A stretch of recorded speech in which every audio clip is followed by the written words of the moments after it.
Welcome. Before we start to learn how to solve algebraic equations over the complex numbers, we take a little detour and prove some well-known trigonometric identities or formulas like these here, the double angle formulas or the so-called addition theorems using complex numbers. So in preparation for that, we first prove the well-known formula of de Moivre. Namely, that for any natural number n, this power here of cosine phi plus I times sine phi to the nth power is the same as cosine n phi plus I sine of n phi. And here, as always, phi is a real number, real argument of the cosine and sine functions. If you would use the binomial theorem to expand this power here, this would become a complete mess. So this is a very, very big simplification in comparison to using the binomial theorem. All we have to do is to use this well-known property of the complex exponential function, which we didn't prove, we simply accepted that if I multiply two complex exponential functions, then their exponents simply have to be added. So if I square e to the z, which means e to the z times e to the z, it's the same as e to the z plus z or e to the 2z. And I can easily generalize that by using induction to prove that e to the z to the nth power is the same as e to the nz. This is what we're going to use. And of course, we are using Euler's formula. And with this taken together, this is done in one line, because this power here can be written using Euler's formula as e to the phi I to the nth power. Then using this property of the exponential function, this is the same as e to the n phi I. And then using Euler's formula in the other direction, this here simply becomes cosine n phi plus I times sine n phi, and that's it. Next, we need this very simple but also very useful property that e to the phi I complex conjugate is the same as e to the minus phi I. Now first, geometrically, this is obvious because complex conjugation means reflecting the arrow on the real axis. So if this here is e to the phi I, meaning it's an arrow of length 1, because we have a 1 in front of the e, and with angle phi to the real axis, then if I reflect that arrow, of course, I obtain this arrow with the angle minus phi, corresponding to this polar form, and that's it. But we're also doing a formal proof.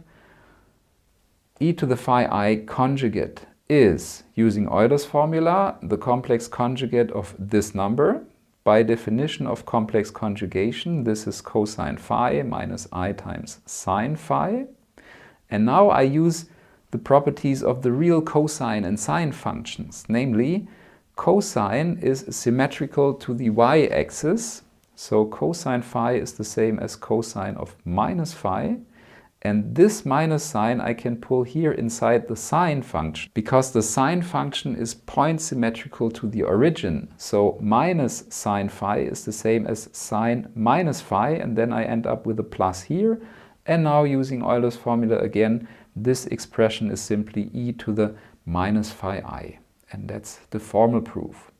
So not difficult, but very, very useful when dealing with these expressions in polar form. So, and now this is what we are going to use extensively.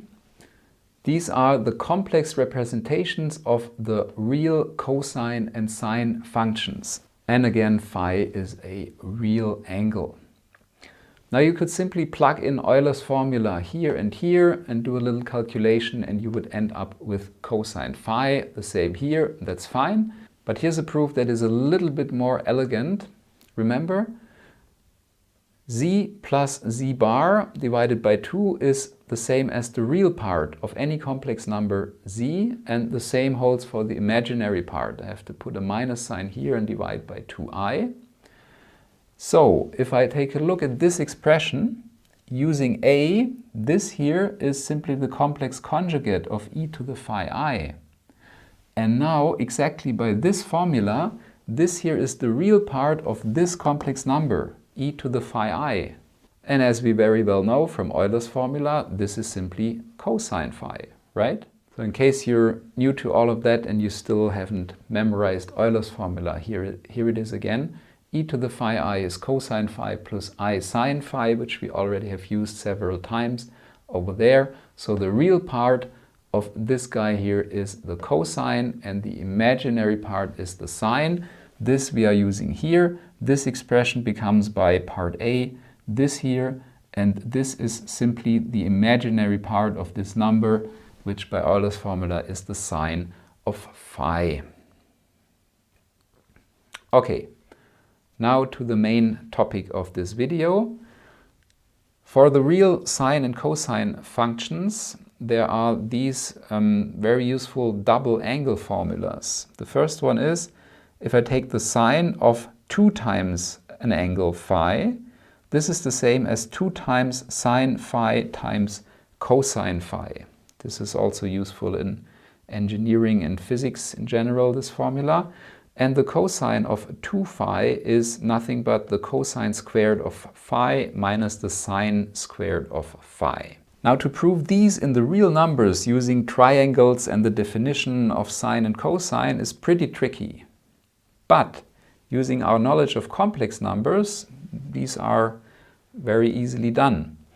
I present 2 proofs for these formulas. The first one uses de Moivre's formula for n equals 2. So you simply plug in n equals 2 here.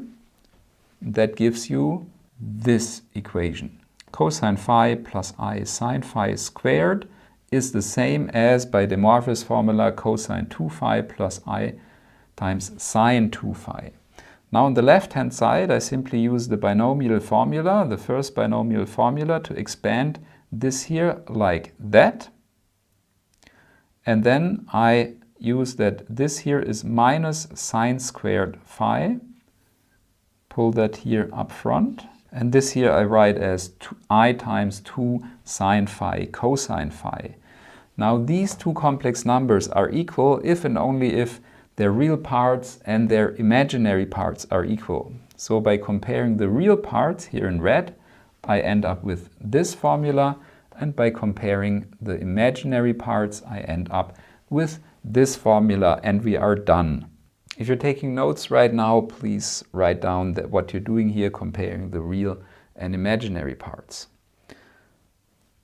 So this is very elegant because it proves both formulas at the same time, but maybe you don't know about de Moivre's formula or have forgotten what it says. So here's a different approach, a brute force approach that works almost every time.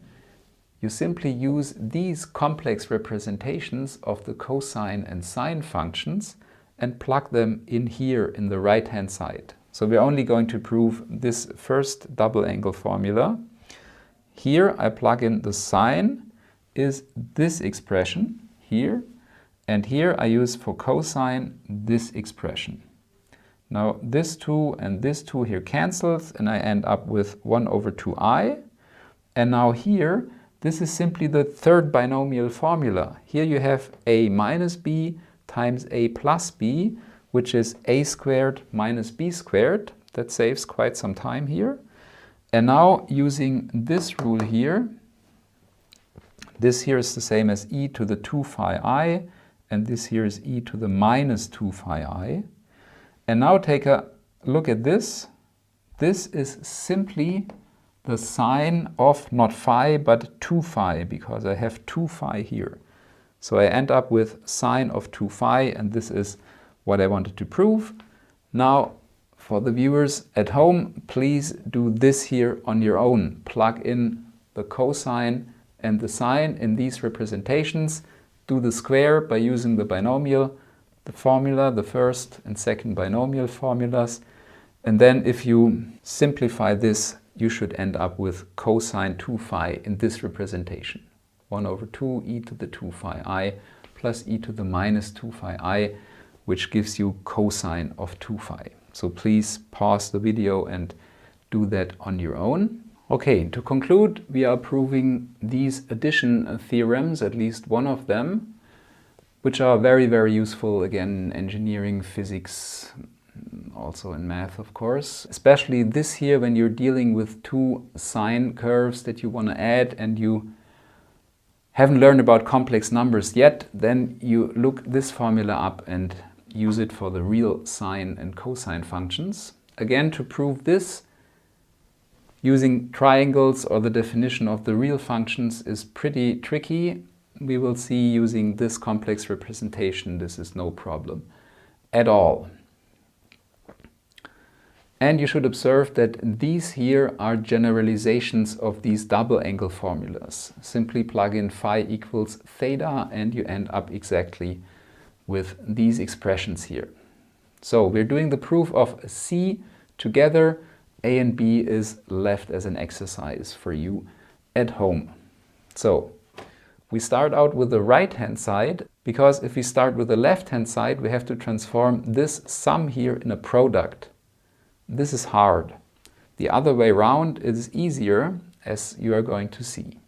So here we use for sine and cosine, again, these representations.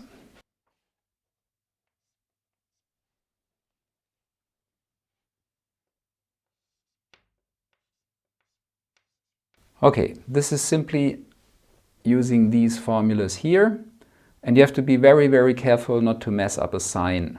That's the only problem with this proof.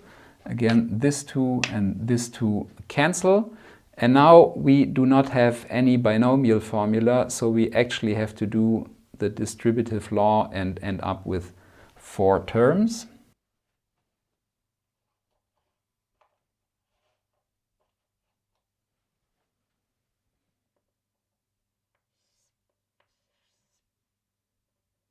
Okay, and then of course you use that e to the a times e to the b is e to the a plus b.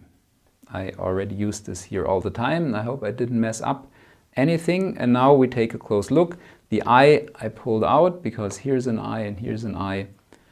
So these are 2 steps as one. Now here I have phi over 2 plus phi over 2, which gives me phi, and theta over 2 minus theta over 2 cancels.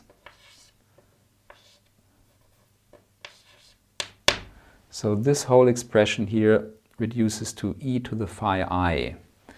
Now here phi over 2 minus phi over 2 cancels, and theta over 2 minus minus, so plus theta over 2 gives me e to the theta I. Now here minus phi over 2 plus phi over 2 cancels, minus theta over 2 minus theta over 2 gives me e to the minus theta I. And here minus theta minus theta cancels, and I end up with e to the minus phi times I. And now I simply have to rearrange this and use this formula. So this is what I have done here, and I also pulled these apart, so I write 1 over 2i in front of each bracket, and then here I clearly have the sine of phi, and again here the sine of theta, which is what I wanted to prove.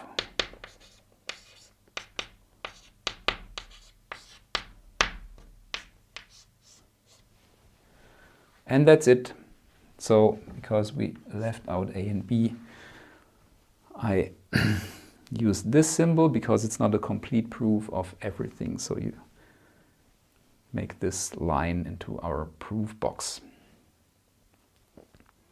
So that's really a no-brainer. You just have to be very, very careful, and it's also a good exercise in using binomial formulas, multidistributivity, and the fundamental blah.